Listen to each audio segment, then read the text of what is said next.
बिस्मिल्लाहिर्रहमानिर्रहीम viewers, welcome to another CSS class. और आज की क्लास में हम जो है ना फ़ॉन्ट पे बात कर रहे हैं और फ़ॉन्ट की जो है प्रॉपर्टी को आज हम ख़त्म करेंगे। तो सबसे पहले हमारे पास आ जाता है फ़ॉन्ट स्टाइल। तो एक स्टाइल का टैग लगा लेते हैं और मैंने एक बॉडी में H1 का टैग बना रखा है और P का टैग बना रखा है। तो सबसे पहले मैं H1 को जो है ना टारगेट करता हूँ और इसमें लिखता हूँ फ़ॉन्ट स्टाइल। तो फ़ॉन्ट स्टाइल में हमारे पास पहले इटैलिक आ जाता है, उसके बाद नॉर्मल, ऑब्लिक, उसके बाद इनहेरिट, इनिशियल और अनसेट। तो ये हमारे पास कुछ प्रॉपर्टी हैं। तो सबसे पहले हम इटैलिक देख लेते हैं। इटैलिक जो है टेक्स्ट को तिरछा कर देता है। अगर मैं इसे लाइव सर्वर पे खोल के दिखाऊं तो इसने टेक्स्ट को तिरछा कर दिया। तो इसके बाद हमारे पास अगली है जो कि है नॉर्मल।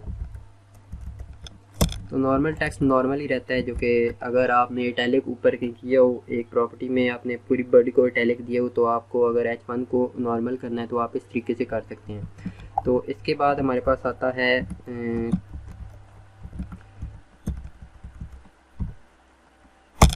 इसके बाद हमारे पास ऑब्लिक आता है। तो ये तब यूज़ होती है अगर किसी फ़ॉन्ट पे हम इटैलिक नहीं लगा सकते। अगर हम ट्राई कर रहे हैं इटैलिक लगाने का, इटैलिक नहीं लग रहा, तो फिर हम ये लगाते हैं। ये फोर्सफुली टेक्स्ट को इटैलिक करता है। तो इसने इटैलिक कर दिया, लेकिन अगर हमारा जो स्पेसिफिक फ़ॉन्ट है, कोई हमने फ़ॉन्ट लगाया वो इटैलिक नहीं हो रहा, तो उसे ऑब्लिक की मदद से हम करते हैं, मतलब कि उसको इटैलिक बनाते हैं। उसके बाद हमारे पास है इनहेरिट। इनहेरिट जो होती है वो पेरेंट की प्रॉपर्टी ले लेती है। जैसे कि अगर हमने अगर हम बॉडी को कोई प्रॉपर्टी दे दें, जैसे इटैलिक दे दें, और जो है ना फ़ॉन्ट को हमने, फ़ॉन्ट स्टाइल को हमने फिर दे दिया इनहेरिट, तो वो जो उसके पेरेंट की इटैलिक प्रॉपर्टी होगी वो गेट कर लेगा। लेकिन अगर हम ये ना दें तो वो फिर भी इटैलिक होगा, लेकिन जो है ना ये उसे इटैलिक बना देगा, मतलब कि इनहेरिट उसे पेरेंट की प्रॉपर्टी दे देगा। उसके बाद हमारे पास आता है इनिशियल। इनिशियल जो है ब्राउज़र की जो डिफ़ॉल्ट वैल्यू होती है, मतलब कि जो डिफ़ॉल्ट प्रॉपर्टी होती है वो लगा देता है। जैसे कि हम ट्राई कर देते हैं। इनहेरिट लगाने की ज़रूरत नहीं है क्योंकि हमने बॉडी को कुछ नहीं दिया हुआ। अगर मैं इसे इधर से ख़त्म करता हूँ, पहले इनहेरिट देख लेते हैं, मिस तो नहीं ना कर सकते। मैं बॉडी में आ जाता हूँ और बॉडी में मैं फ़ॉन्ट स्टाइल कर देता हूँ इटैलिक। कंट्रोल एस करता हूँ तो इसने पूरी बॉडी को ही इटैलिक कर दिया। अगर अब हम चाहते हैं कि हम यही फ़ॉन्ट जो है ना इस पर भी लगाएं, मतलब कि अगर किसी वजह से हमारा H1 इटैलिक नहीं हुआ तो वापस से हम इटैलिक लगा के उसको इटैलिक कर सकते हैं। वरना फिर हम यहाँ पे ये वाली प्रॉपर्टी भी लगा सकते हैं ऑब्लिक की, तो फिर भी ये इटैलिक हो जाएगा। लेकिन अब अगर देखें, हमारे ये दोनों टेक्स्ट इटैलिक हो चुके हैं, लेकिन अगर हम यहाँ पे इनिशियल लगा के देखें कि नीचे वाले में क्या होगा, तो मैं लगा लेता हूँ इनिशियल, और इसको मैं जैसे ही सेव करूँगा तो उसने डिफ़ॉल्ट जो ब्राउज़र की है ना प्रॉपर्टी वो ले ली है। मतलब कि जो उसकी डिफ़ॉल्ट थी वो उसने ले लिया, और ये जो है ना टेक्स्ट तिरछा नहीं रहा, इसमें इटैलिकनेस ख़त्म हो गई है। तो इस तरह हम जो है ना फ़ॉन्ट स्टाइल यूज़ करते हैं। इसके बाद हमारे पास है फ़ॉन्ट वेट। तो देखते हैं फ़ॉन्ट वेट किस तरह हम यूज़ करते हैं। तो मैं इधर आ जाता हूँ, इसको रहने देता हूँ, इसको भी रहने देता हूँ, और मैं इधर फ़ॉन्ट वेट कर देता हूँ, जो कि टेक्स्ट को मोटा करता है, बोल्ड करता है। तो 100 से शुरू करते हैं। अगर मैं 100 करके कंट्रोल एस से सेव करूँगा और इधर आके देखूँ, ये इतना बोल्ड नहीं है टेक्स्ट, और जो ना ये पी टैग की तरह थोड़ा थोड़ा लग रहा है। लेकिन अगर ऐसे ही मैं इसे 300 कर दूँ और कंट्रोल एस से सेव करूँ, तो अब थोड़ा जो है ना ये भी बोल्ड हुआ है, लेकिन आपको पता नहीं लगेगा। मैं इन दोनों को साइड बाय साइड खोल लेता हूँ। इधर मैं इस वाली फ़ाइल को खोल लेता हूँ, और अब मैं बताता हूँ मैंने पहले 100 किया हुआ था। अगर मैं इसे 100 करूँ तो यहाँ पे चेंजिंग होगी। जैसे ही मैं इसको सेव करता हूँ तो इसमें थोड़ी बहुत चेंजिंग हुई है, लेकिन नज़र नहीं आ रहा। अगर मैं 200 करूँ और सेव करूँ, वो थोड़ा बोल्ड हुआ है, लेकिन इतना ख़ास फ़र्क नहीं लग रहा। मैं 300 करता हूँ, वो थोड़ा और बोल्ड हुआ है, लेकिन जब मैं 400 करूँगा वो थोड़ा और बोल्ड हुआ है। 500 ऐसे ही बढ़ता जाएगा। 600 किया, अब मैं 600 करने लगूँ, वो काफ़ी बढ़ गया। 700 करूँगा, कोई फ़र्क नहीं इतना ख़ास नज़र आया।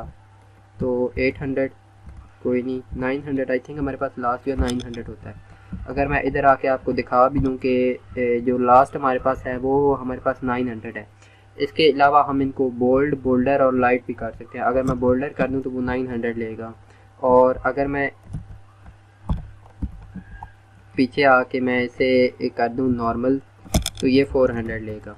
और साथ में ये नीचे बता भी रहा है कि अगर मैं इधर बोल्ड करूँ तो 700, बोल्डर करूँ तो वो जो है ना स्पेसिफिक उसकी जो है, मतलब कि मैक्स वैल्यू भी वो ले लेगा।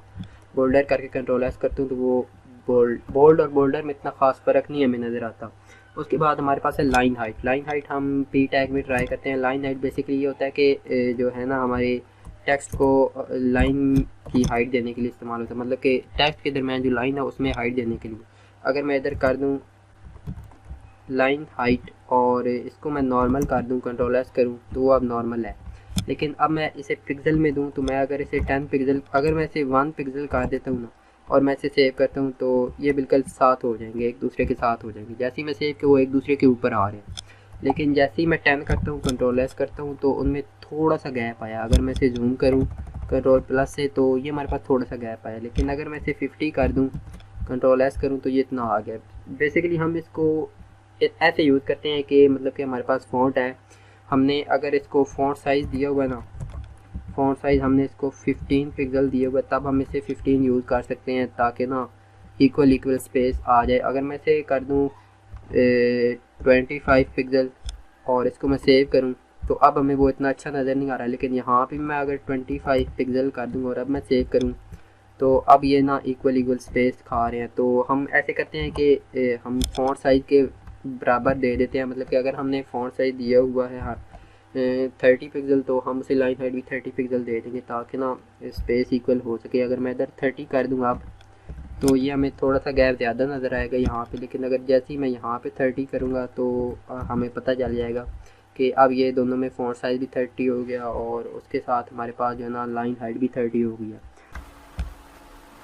इसके बाद हमारे पास आखिरी प्रॉपर्टी है फ़ॉन्ट की, जिसमें फ़ॉन्ट स्टाइल, फ़ॉन्ट वेरिएंट, उसके बाद फ़ॉन्ट वेट और font size divided by line height और उसके बाद फ़ॉन्ट फैमिली है।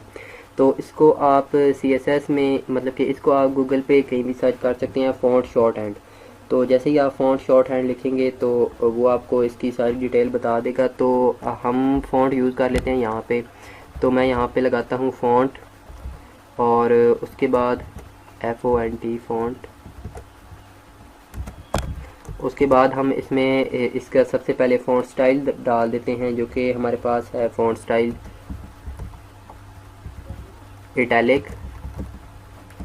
उसके बाद हम स्मॉल कैप्स में, मतलब कि उसके बाद हम जो है ना वेरिएंट लिखेंगे, जो कि अब मैं लगाने वाला हूँ स्मॉल कैप्स।